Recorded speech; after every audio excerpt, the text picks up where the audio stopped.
Welcome to Politically Basic. I'm your host, Kyle Campbell. As we always do, we're breaking down the basics of all political issues and current political events so that you get to decide. Let's talk California, political trends, Gen Z, and boomers with the Babyface Boomer. It's Max Bonilla. Max, welcome to Politically Basic. Thanks for having me on the podcast. Very much appreciated.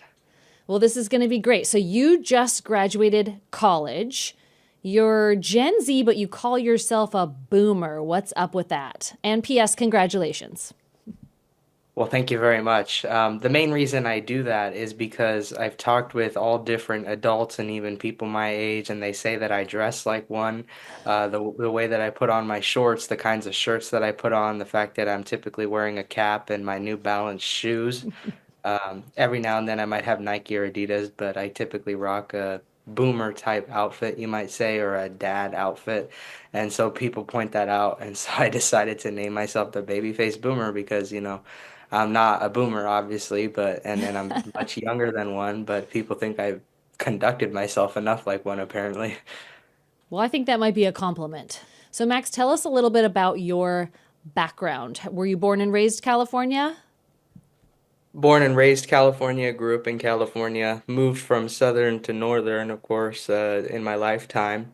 But not really much different because you still have to deal with the politics. You have to deal with, the governor, the legislature, being nitpicky about business, about all different aspects of life.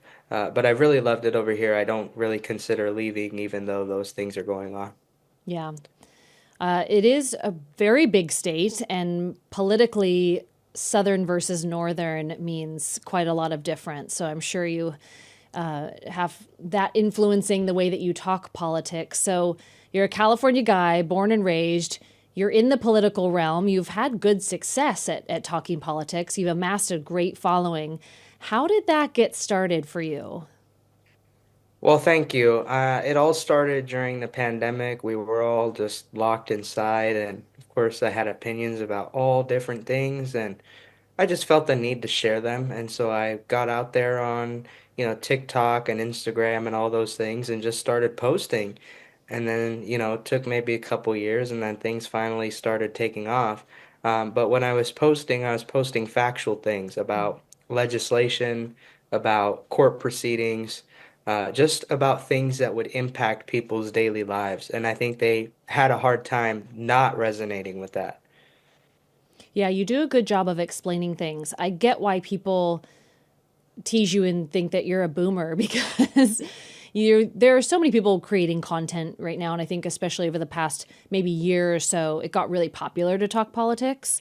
But a lot of people just offer opinion. And what I've noticed about the content that you put out is you're explaining things with really a high level of understanding and intelligence for being so young.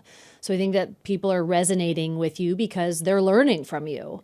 And that's really tremendous that you're able to do that at such a young age. So I hope that your following continues to grow. I think everybody should go follow the Babyface Boomer because we need it. There's so much going on. It's hard to keep up. And so when accounts like yours, and I try to do the same thing, you see it pop up and it's somebody helping you understand in a pretty concise way what's going on. It's really, really helpful.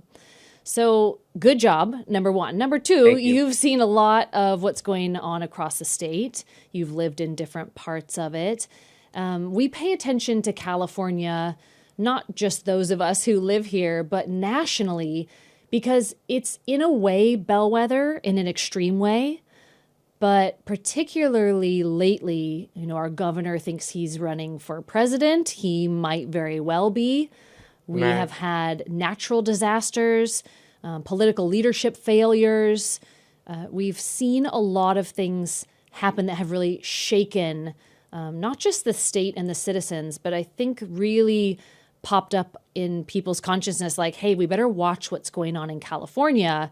We should either be doing things the way they're doing or, oh, dear God, I hope that doesn't happen in my state. So let's talk some California trends. What are some things that have been happening lately that you have been seeing here in California? Well, sure. The pendulum is swinging a little bit. Of course, the voter rolls are being cleared. I see a lot of transition from Democrat to Republican, at least in the tens of thousands. I'm just seeing people change their voter registration.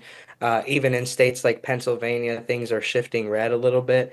But I do notice that there are national trends where people are shifting blue. They're angry Hmm. with what's going on right now. I predicted a Democratic trifecta in 2020, a Republican trifecta in 2024, and in 2028, I think we're going to see the reverse because of what's going on, and because even though California hasn't been that beacon of light that it needs to be, it is perceived in that way. Because if you just look at everything surface level, if you're simple-minded, so to speak, you look at it as the fifth largest or fourth largest economy, depending on where you are on that, and you see that the governor seems to be handling things quite well for all the criticism that he gets, even though I'm someone who doesn't like him or his politics very much. Yeah, isn't that interesting?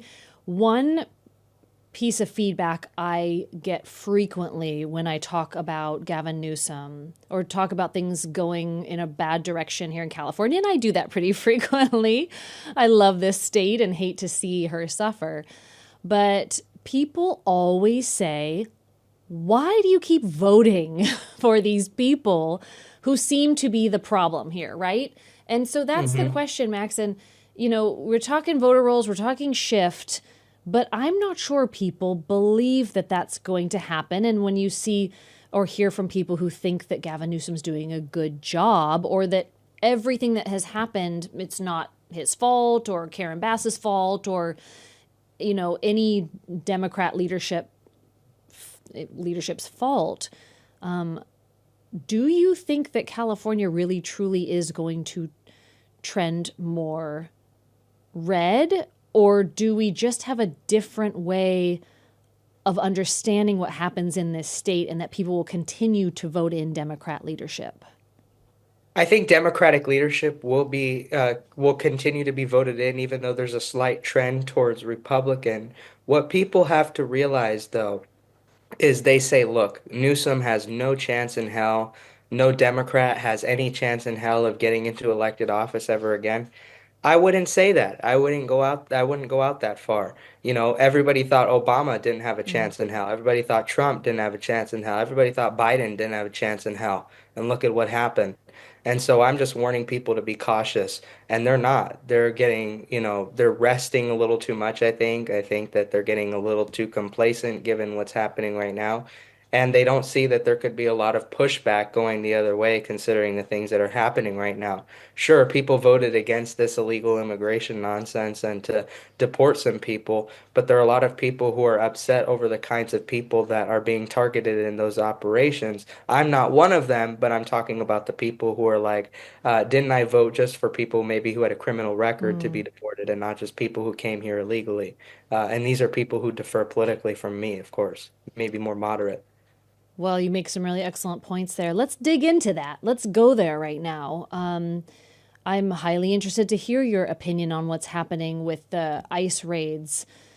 So you're very right. People were extraordinarily worried about and unhappy about the open border that we had very much in the last administration, and a sitting president who was telling the American public that he did not have the executive authority to just unilaterally close the border, which was not correct. That was a resounding, collective vote of support for Donald Trump, the candidate who said he was going to come in and take care of all of that. And for many intents and purposes, he has. Right. But wow, this situation has exploded and has become really inflamed with what people are calling ICE raids. They're going into businesses, to farming facilities, to particular places where there might be a higher percentage or higher chance that there will be people who are not documented, who are illegal aliens, and they're arresting them and putting them through the process. Right. The opposition to this is saying this is inhumane. You're harming people, you're arresting people who have been here for years and who've paid taxes, even though they might not have their actual citizenship. So there's a real battle going on right Sure. now. Give us your thoughts on this as a Gen Zer and somebody who it seems like you trend a certain way, especially if you're telling us you don't like Gavin Newsom. But maybe that's everybody these days. I don't Yeah, know. well, I'll tell you what's inhumane. It's people thinking that they can come into this country, import their culture, not speak English, compete against the American people for lower wage type jobs, Mm, because I notice a lot of college graduates and a lot of people are trying to go for the low hanging fruit and they can't because of how many people have come in recently. The reality, though, is when you read the ICE memos, you see that they're not indiscriminately going into all kinds of businesses. They're not raiding all the Home Depots. They're not raiding all the Walmarts. And raiding really is an inflammatory term because mm, it suggests that they're just going everywhere, mm-hmm, all over, trying to find anybody that they can get. Whereas that's not the case. They have specific people that they're targeting, and if they happen to be at a Home Depot or if they happen to be at a Domino's or a pizza place or whatever, that's where they're going. It just so happens that there are other people that end up being collateral because they're there at the wrong place and at the wrong time. And I think we need immigration reform, but not in the same way that's promoted by our typical politicians. 8 USC 1158 allows anybody practically to claim asylum into mm-hmm, this country. I'm not sure that I like that. I'm not sure that I like that there aren't so many boundaries around that because you have people coming all from all over into these ports of entry saying, I need asylum, I need safety from the country that I came from. And so we need to make changes, just not in the direction of letting millions and millions more in. mm-hmm. Yeah, in the last year of the Biden Harris administration, they actually loosened asylum requirements. It used to be that you had to really, hit a certain threshold to be able to claim asylum. And so, for the people that they were actually making contact with, it could be for any reason, and you didn't have to necessarily be coming from the country next to the United States, which our old asylum laws told you. Well, if you truly are seeking asylum, you go to the next country that you can, and you seek asylum there. But the caravans were traveling from South America all the way up, and just getting to check that box. So it's very, very interesting. What do you think, Max, about now some of these ICE operations finding children working on some of the farms? So obviously in the community right next to mine, we have marijuana growers. They used to be flower growers and now they're marijuana growers. And I hear they're going back to growing flowers because the money is not quite there in marijuana anymore.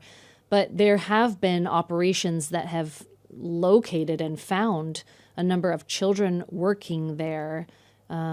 The people who don't like ICE and don't like these operations are seemingly turning a blind eye to that. What do you think about that? Yeah, well, they'll turn a blind eye to that child slave labor, but then on another note, if somebody were working perhaps a lower wage job under the table, they wouldn't really care because when Trump talks about deporting certain farm workers, they say, well, you're going to get rid of the cheap labor and Mm, you're going to drive up the food prices. But honestly, if you come in illegally, you don't have your papers and you're working without an IEN and you're not on the payroll like, a typical worker is, then you get what you deserve. You didn't come into the country legally. You're not supposed to be working in this country anyways. As far as the minors are concerned, why are they doing that? We're supposed to have the strictest child labor laws in the whole union, and it doesn't appear that even those are being enforced. The mm, immigration law has not been enforced over the years, but what is Newsom doing by not enforcing the child labor laws if he's all about applying all that equally? mm-hmm.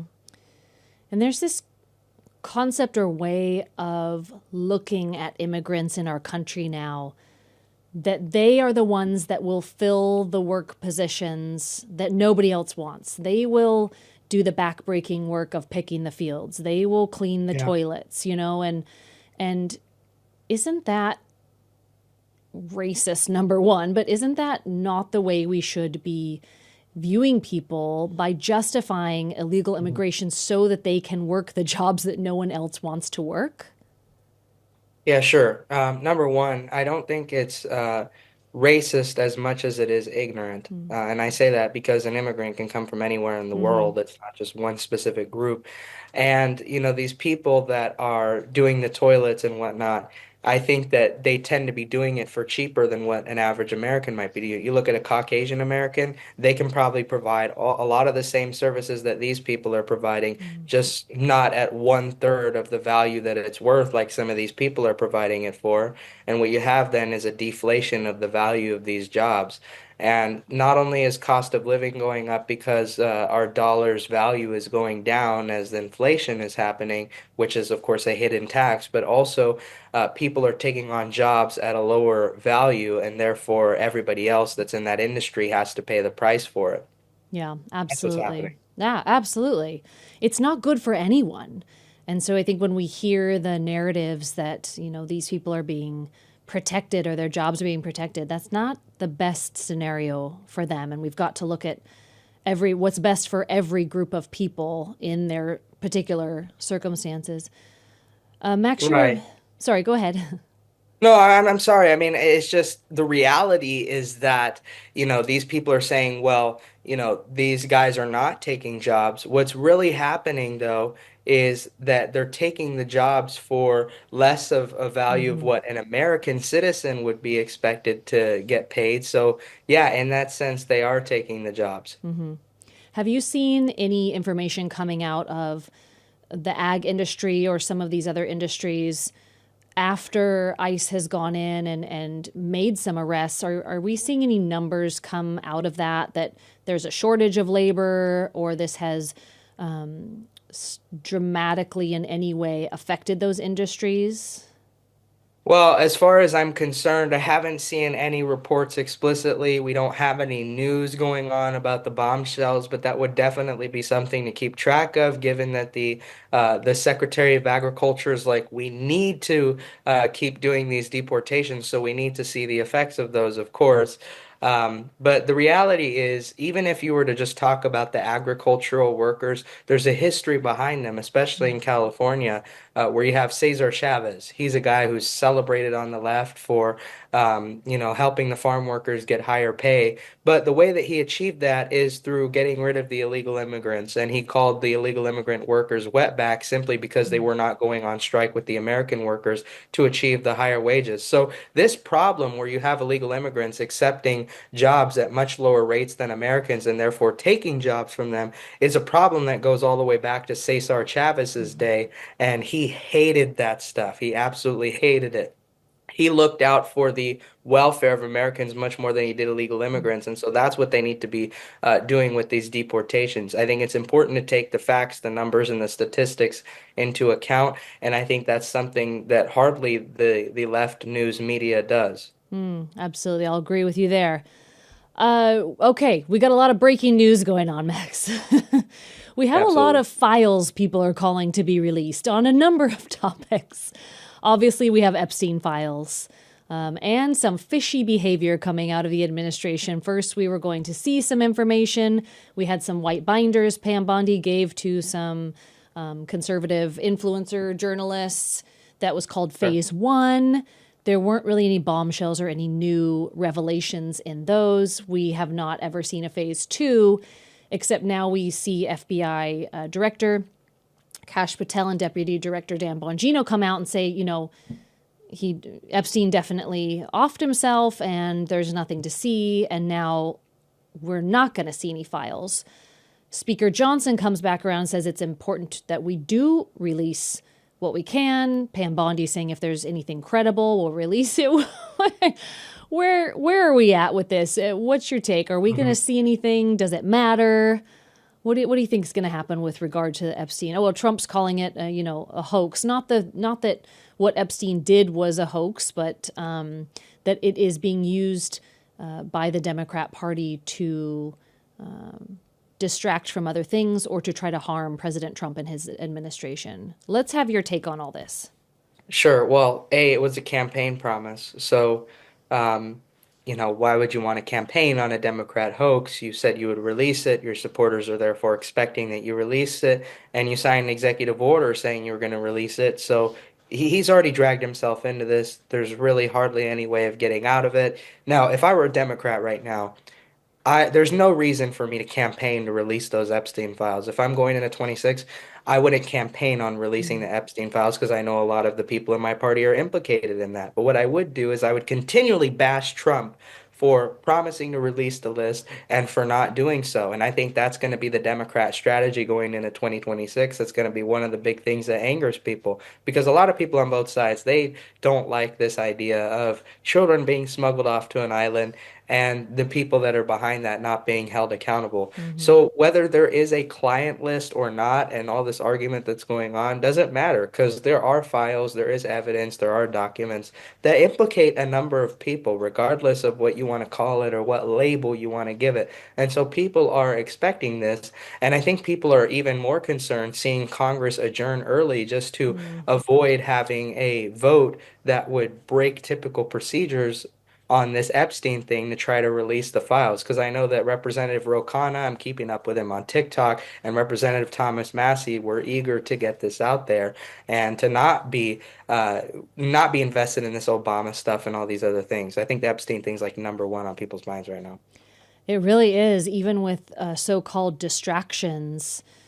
People want justice, and you're absolutely right. This was talked about during the campaign. Donald Trump has really followed through. His administration and cabinet have really followed through on the things that they said they would do.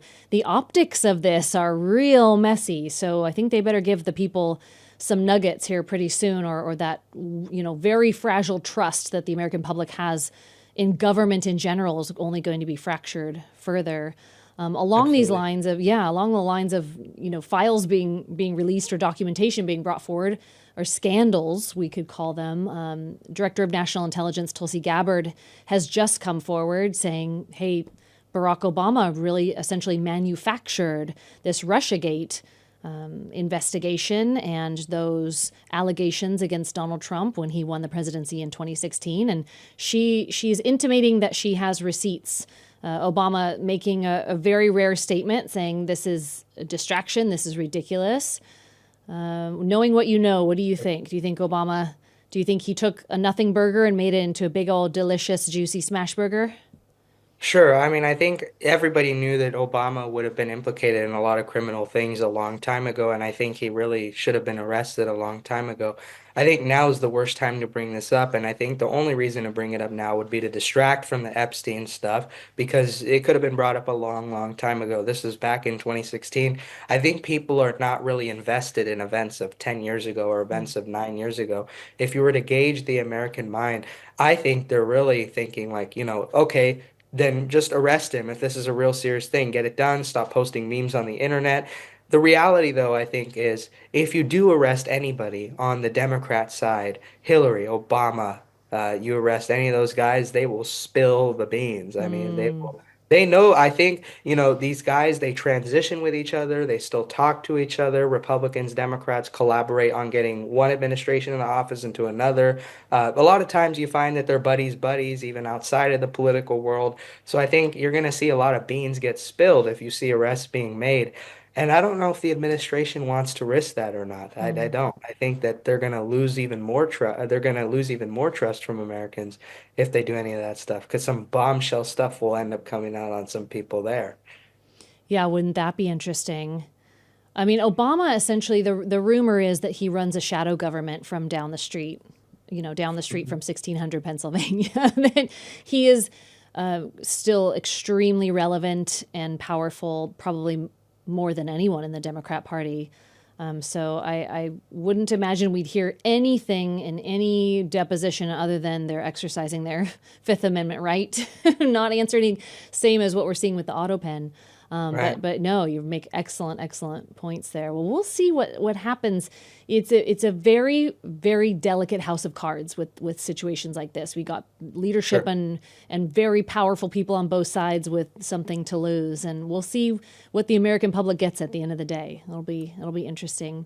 I'd love your thoughts on Ms. Kamala Harris and what she Mhm. might be up to next year. What do you think she's going to do? Is she going to come our way? Yeah, so definitely she's gonna run for governor. She's making her plans, getting her stack of cards together. Um, she has good advisors. I don't think she needs to go and have somebody do a palm reading or tarot card or any of that. I think she has the great people behind her that know what they're doing. She's not great. She's got word salad. She doesn't know what she's talking about. She doesn't know how to connect with people. Not very Mm, popular either. But the reality is she's gonna run for governor. and she'll probably even win. Mm. And I wouldn't be surprised if she won. Might not win by big margins, but at least by narrow margins. And I think she'll be the start of Democrats making their comeback to the political stage, to the political scene. Because a lot of people, I think, are perceiving what Republicans are doing as very inept, and the things that they're saying is very out of touch with the people, even if they are accomplishing some of their America First agenda. Look, I'm very conservative, conservative as they come. But I have to be pragmatic. I have to be that guy that's deep down and honest with the party, even if I go against tilling the party line and face the consequences for that. I know that there are plenty of Democrats do that. Newsom does that sometimes, says, Hmm. look, I might get in trouble for saying this, but where's my party? What the Mm. heck are they doing? Why are they saying these things and those things? And I'm just going to be the same kind of guy, just reality, fact check. And Kamala's going to get in there. I don't know what she's going to do, but she's definitely going to make a good run. Well, one thing that's going to help her a whole lot is that Newsom has been making murmurs of redistricting in the state. Do you think that is a reality for us soon? Yeah, he's going to try to use some loopholes in the law. I don't think that that's really going to happen. I think it'd be very unpopular with the people. If I were Newsom's advisor, I'd be like, look, my man, that you should not even be remotely suggesting going against the will of the people on this voting stuff, this districting, and how the congressional districts already look and how they're drawn. You need to win some of the conservatives in Mm. California over, and even some of the moderates in California over. And the way that you do that is by advertising California as one of the states that tampers least in the elections and saying, look, we have an independent redistricting commission. No other state really has anything this special and this unbiased. And both political parties try to gerrymander one way or the other. That's not how we roll in California. And so if he's going to run a presidential campaign, that's just not really a good Mm. look. No, absolutely. I think that we have all been living under leadership recently that is, do as I say, not as I do. Sure. The will and vote of the people does not always come first in elections, even, and a lot of activity by our lovely California supermajority behind people's backs. Sometimes we Hmm. don't even hear about these things until they're, set in stone. So I think you should get hired as a political consultant. You're extremely insightful into this area, and I think that you would work across the aisle really, really well. Well, thank you. I got news for you. I already am. Okay, good. Good. That Well, is that the path? You've graduated college and you're is out the into the real world. Okay, tell us about that. What are you working on? Yeah, so that is the path. Like you said, I try to bridge policy connections from across the aisle. I advise candidates on what's going on. I try to keep up with the 24/7, hour type news cycle, just Mm. making sure that I'm aware of all the little things, even all the snippets, all the policy things. I even talk with attorneys. I don't just talk with politicians.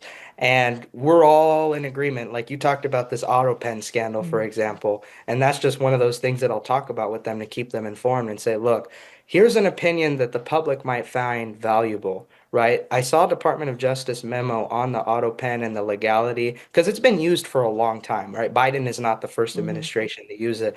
And the thing that I say is the auto pen should be used for things like signing letters, signing off on, messages to certain staff or, autographing things, like things that are non-legislative, things that are non-executive actions. All executive actions and legislation should be approved, by the president firsthand with his signature. But everything else that's like, minimal, miscellaneous, sort of other things that don't pertain to policy changes, those can be auto-penned, I think. Yeah. It just makes the president's life easier because he's got a lot of things going on. Oh, absolutely. But when you're in the White House, you know what the auto pen is for. Joe Biden has been in politics for 4 decades or five. I have lost Right. track. He's quite elderly. He knows how the game is played. He knows what this is for. The auto pen's been around. He would have used it in, as vice president, even. The fact that they let pardons and the most controversial pardons, probably of our lifetime, truly, be signed with the auto pen. Oh my gosh, it's so salacious. It's very dramatic. And I'm curious to see from a legal standpoint how this is going to go. So everyone's coming in and pleading the fifth, and nobody wants to say anything. Even to say, well, did you work with Joe Biden on a daily basis? I plead the fifth. Did you see him sometimes? Did he look okay? I plead the fifth. It's fascinating what's going down and how they're trying to close ranks and not say anything, which I think just piques people's interest about this even more. It's great that you Right. work with lawyers. Would you go to law school? Do you think law school is in your future? Yeah, I'm considering it, and I have room to sign up for the LSAT and to get the book going and do some studying. I think law is amazing. I think it's a great thing. Not enough people know it. Not enough people know even the weird laws that are buried in the U.S. Right. Code. I plan on making content on that, but just informing myself and informing the general public. Yeah, politicians need to know the law to legislate, and it's super helpful in a number of other areas. I'd encourage you to it. I think that your sensibilities and the way that your brain works, even from this short time together, you seem like you would really thrive there. Max, I want to ask you. You say you're very conservative. I'd love to know why you're so conservative. Yeah, well, I have Christian values that back it up. So if you're to ask me questions on, abortion or Mm. LGBT or any really given hot button issue, you will find that I have more of a biblical leaning, Christian leaning, or understanding of it. And that's one thing I notice even about Mike Johnson, for example, is even though I don't totally agree with him on fiscal policy and some of the compromises that are being made, I like that we have a Christian man as the Speaker of the House. And as far as social values, I would say I'm very aligned with his view, and it's mainly because of what I found written in God's word. Yeah, beautifully said. You're kind of this state treasure. You're great, Max. Well, I loved Thank you. this conversation, and I'm happy to have you on the show and just know about you and what you're doing. I think you have a very successful, impactful, and bright future ahead of you, especially should you pursue anything in the political arena. So I would just strongly encourage you to keep going. And for people to know about you and employ you in different ways, but keep talking on these issues because people need a voice just like yours. So thank Well, you. thank you. God bless. And it was awesome to be on the Politically Basic podcast. More people should definitely be following it. I've seen some of the guests you've had on, very profound. Well, thank you so much. God bless you, sir, and I hope to have you back in the future. Thank you very much. Take care. And thank you all for joining us on this episode of Politically Basic, where we break down the basics of all political issues and let you decide. Be sure to follow us at politicallybasic.com and at politicallybasic on all socials so you don't miss a single episode. We'll see you next time.